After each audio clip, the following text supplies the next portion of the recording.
শুভ সকাল বন্ধুরা, আশা করছি তোমরা সবাই ভালো আছো। আমিও খুব ভালো আছি। তো চলো এইভাবে দিনটাকে স্টার্ট করি। সকালবেলায় ছেলেকে পড়তে দিয়ে ও টিফিন বানিয়ে ফেললাম, বাটার টোস্ট। তো ওকে খেতে দিয়ে ভাবলাম মার্কেটে যাব, কারণ কিছু সবজি কাটা হয়ে গেছে। তো এটা হচ্ছে ঝিঙে পোস্ত করব আমি, লাউ ডাঁটা দিয়ে। তো সেই কারণে আরও কিছু রান্না করবার জন্য কিছু কিছু জিনিস আনতে বাকি ছিল, তো মার্কেটে চলে গেছিলাম। আর দেখো কত সুন্দর গন্ধরাজ, একদম টাটকা গন্ধরাজ। তো চলো বাড়ি ফেরা যাক। তো বাড়ি ফিরে বর মশাইকে আমি একটু শেক বানিয়ে দিলাম, ফ্রুট শেক। তো এখানে আপেল, পাকা পেঁপে, কলা, আম, এইগুলো দিয়ে ওর শেক বানানো হয়েছে। তো এই শেকটা ও সকালবেলা ওর ডিম টোস্ট এটা ওটা ও খাবে না, ও জাস্ট এটাই খায় সকালে। তো ও উঠে চলে এসেছিলো, এসে নিজেরটা নিজে করে নিচ্ছিল। তো এটা আবার ও নিজে নিজেই সমস্ত কিছু করে, কেউ করে দিলে ওর পছন্দ নয়।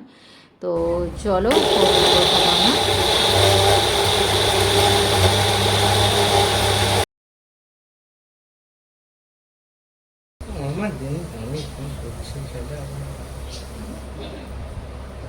তো যাই হোক, দুজনে ছেলের আর বরের খাওয়া দাওয়া হয়ে গেল সকালবেলার টাইমটা।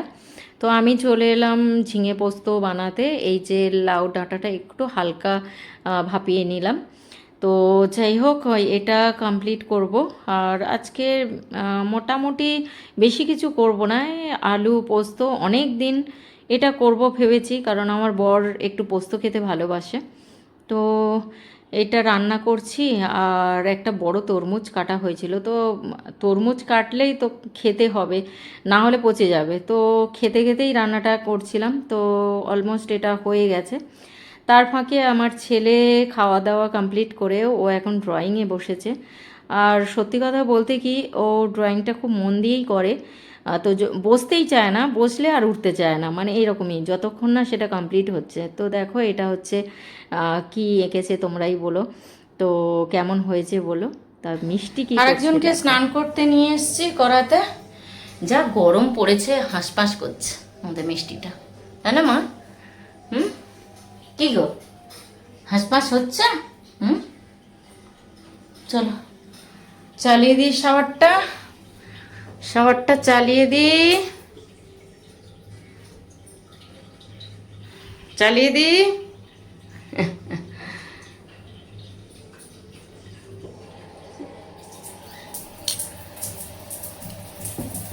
আস্তে আস্তে পড়ুক জলটা। কি গো, স্পিডও বাড়ছে না। এর আজকে কি হয়েছে কি, তোর বাবার জন্য এটা হলো।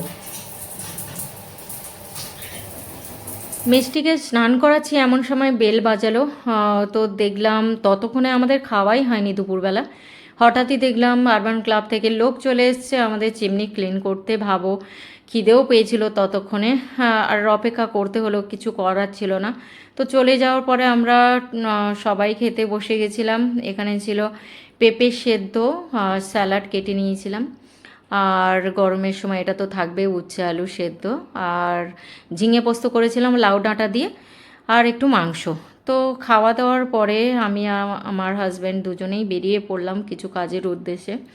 আর আগেই বলেছি, ও আসলে আমার কিছু কাজ পেন্ডিং পড়ে থাকে, তো ও আসার পরই সেগুলো আমরা যতটা সম্ভব সময় দিয়ে করে নেওয়ার চেষ্টা করি। তো যাই হোক, এটা একটা ডিফারেন্ট কাজ। তো আমরা ফাইনালি এখানে পৌঁছে গেছি। আর একটু ইলেকট্রনিক্সের সেকশানে আমরা ঢুকেছিলাম কিছু কাজের জন্য।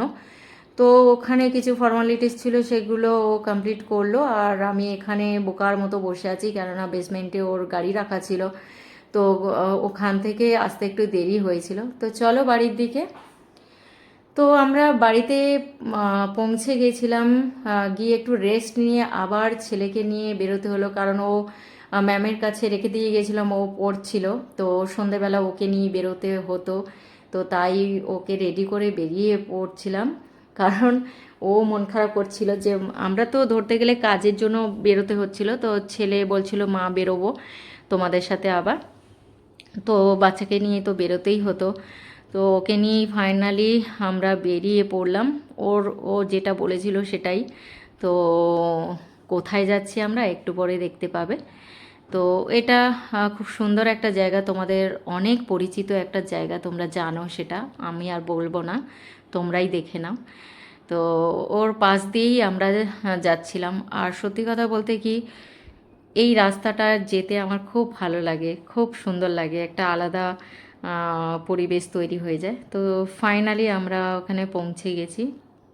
আমরা আর্সালানেই চলে এসেছি, কারণ এটা আমার ছেলের খুব ফেভারিট জায়গা, যেটা কিনা জায়গা এবং খাওয়া দাওয়া, ওর পছন্দ মতো খাবার। তো যাই হোক, রাত্রেবেলা আর বাড়িতে রান্না করিনি। তো তো চলো ভেতরে যাওয়া যাক।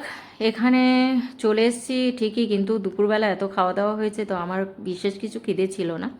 তো যাই হোক, এখানে অল্প একটু স্টার্টার নিয়ে নিয়েছি, আর মেন কোর্সে ছিল মাটন আর নান, রুটি ছিল। তো এই ছিল আমাদের রাতের ডিনার। আর এখানে ডিনারটাকে কমপ্লিট করে আমরা আইসক্রিম খেয়ে নিলাম লাস্ট। তো ভিডিওটা এই পর্যন্ত। ভালো লাগলে লাইক শেয়ার কমেন্ট করো, প্রচুর শেয়ার করো। Good night.